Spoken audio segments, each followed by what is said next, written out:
Aujourd'hui, l'offre PER Corem Retraite en Points est principalement distribuée par le réseau FGEN.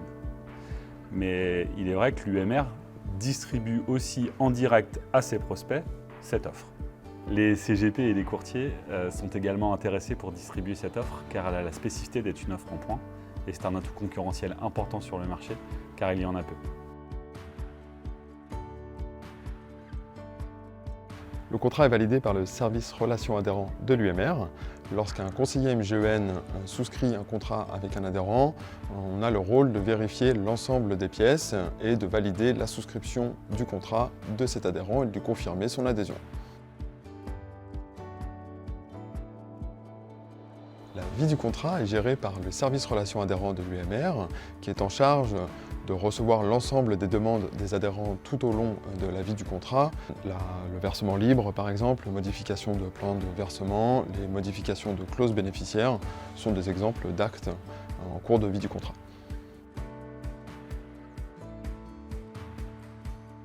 Ce sont les collaborateurs du service relations adhérents qui sont formés sur les produits de l'UMR, sur la fiscalité ou encore sur le système de retraite. Nous prenons le temps de conseiller les adhérents sur différentes thématiques, de la phase de la constitution des droits à la phase allocataire en passant par la liquidation. L'accueil téléphonique est ouvert de 9h à 18h du lundi au vendredi et nous sommes également joignables par courrier, par mail ou depuis l'espace personnel. C'est un accompagnement, la liquidation du contrat. C'est une décision importante pour un adhérent, donc il faut l'accompagner du mieux possible sur l'ensemble, en tout cas, des possibilités en sortie et également sur des notions de fiscalité qui sont complexes et difficiles à appréhender pour un adhérent. Donc notre rôle, c'est de l'accompagner du mieux possible pour qu'il puisse choisir la meilleure option et surtout basculer de cette phase de cotisation à cette phase allocataire. À la direction des investissements, nous sommes chargés de placer les cotisations de nos différents adhérents sur les marchés financiers. Qu'est-ce que ça implique? Très simple. Nous allons investir ces mêmes cotisations sur les différents supports qu'on appelle classes d'actifs en finance, à savoir les actions, les obligations et les actifs réels, dont l'immobilier.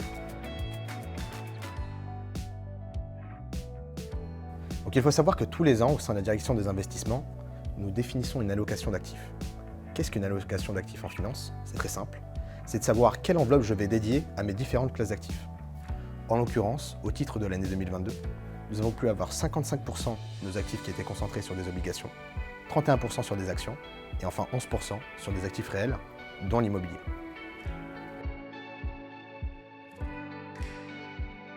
Effectivement, on entend beaucoup parler de l'ESG. Donc, c'est un sigle, 3 lettres pour parler de environnement, social, gouvernance. Concrètement, c'est une approche extra-financière qui permet d'analyser un investissement et d'effectuer des arbitrages au vu de critères qui ne font pas partie du scope financier. Au sein du pilier environnement, par exemple, nous allons avoir tout ce qui va concerner les émissions carbone. Au sein du S, social, tout ce qui va concerner les politiques sociales au sein des sociétés, dont des politiques d'antidiscrimination, par exemple.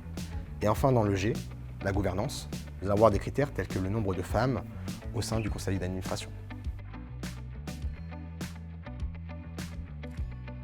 Grâce à la grande diversification de notre portefeuille, aux analyses auxquelles nous avons pu procéder, et au complément de l'analyse extra-financière, qui va dans le sens de la performance financière également, nous avons pu générer, au terme de l'année 2022, 3,9% de rendement sur notre portefeuille Corem Retraite en Points, contre 3,4% l'année passée.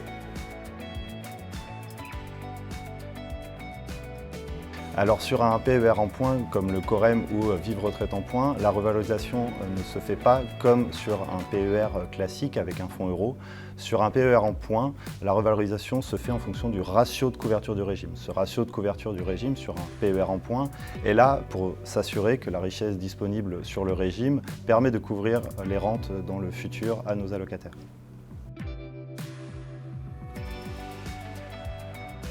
Alors le ratio de couverture, il sert à deux choses. La première, à s'assurer de l'équilibre du régime et la deuxième chose, effectivement, à valoriser le point.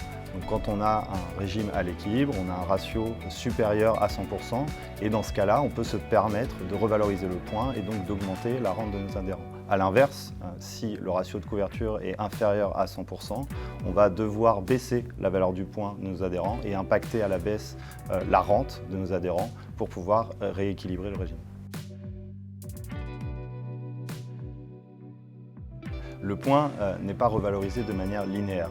Pour revaloriser le point, on va regarder le ratio de couverture dans sa situation actuelle, mais également dans des situations de choc que vous pourrez rencontrer dans le futur. Donc l'objectif est de lisser la revalorisation dans le futur pour permettre de pouvoir absorber un choc en cas de situation adverse. Oui, si par exemple aujourd'hui nous étions sur un ratio de couverture de 130% et que nous décidions de revaloriser de 30% la valeur du point, nous arriverions à un ratio de couverture de 100%. Et dans ce cas-là, si dans un an ou deux nous avions un choc sur les marchés, nous arriverions à un ratio de couverture à 95% par exemple, et nous serions obligés de baisser la valeur du point un an après avoir réalisé cette revalorisation.